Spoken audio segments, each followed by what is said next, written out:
you for joining me. Let's talk about some books. So I have been reading this book, Helter Skelter, over the last month or so. It, I think, is going to be my last book of the year. If you know me, I enjoy reading very much, like a lot. Helter Skelter is a book that I've been wanting to read for a long time. It was introduced to me by my sister, who read it last year. And it was funny because the first thing she said to me when she found out I was going to read it is, "You're going to be mad." One of the biggest things about this book that made me want to read it was I honestly didn't know much about the Tate LaBianca murders, the Manson murders at all. And I felt kind of ashamed of my ignorance. So I wanted to find a way to educate myself from a good source. This is not really the kind of thing that you learn about in school, but it seems like everybody knows the detail of this horrific murder, and I wanted to find out more, but was basically afraid to ask. It's very well written. It tells the details of the crimes in a interesting way, because it starts out as if it's a narrative, sort of like you have an omnipresent narrator, and then Vincent Bugliosi comes in and starts narrating in the first person. I thought that was very interesting and also made a lot of sense, as that was when he, as a prosecutor, came in and started to be working on the case. It was easy to read.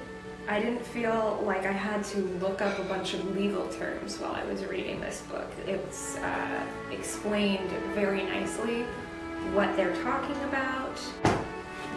One thing that I really liked about how Helter Skelter was written is that it seems very respectful of the victims. Like, they talk about family relationships. There's a lot of focus on Sharon Tate's father and how he was investigating himself after this terrible crime happened. There are crime scene photos, but all of the bodies are basically cut out of the picture so that you're not staring at these people in a way that they probably wouldn't want to be seen or thought of. And I thought that was a good way of looking at the victims as real people. There was one thing that really did bother me about this book, and it's like really small. Maybe it's just like a 70s term of speaking that I did not understand at all. But whenever someone comes to the prosecutor and says, like, they want to talk about something, he'll say, "Manson came in, he wanted to rap." And in my modern brain, I just keep on thinking that everybody's about to have a rap battle, but I think they mean that they want to just talk and talk, because everybody's rapping all the time. And that took me out of it. But honestly, if that's the only thing, then we're doing pretty good. We cannot get more dramatic than a cult leader who's trying to take his people into a desert to wait out a race war that he's decided isn't happening fast enough, so he has to murder some people in order to incite it. But this was really good.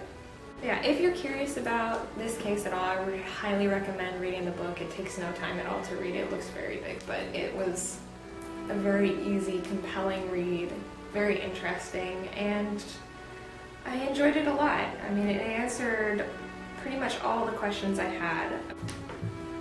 Thank you for watching.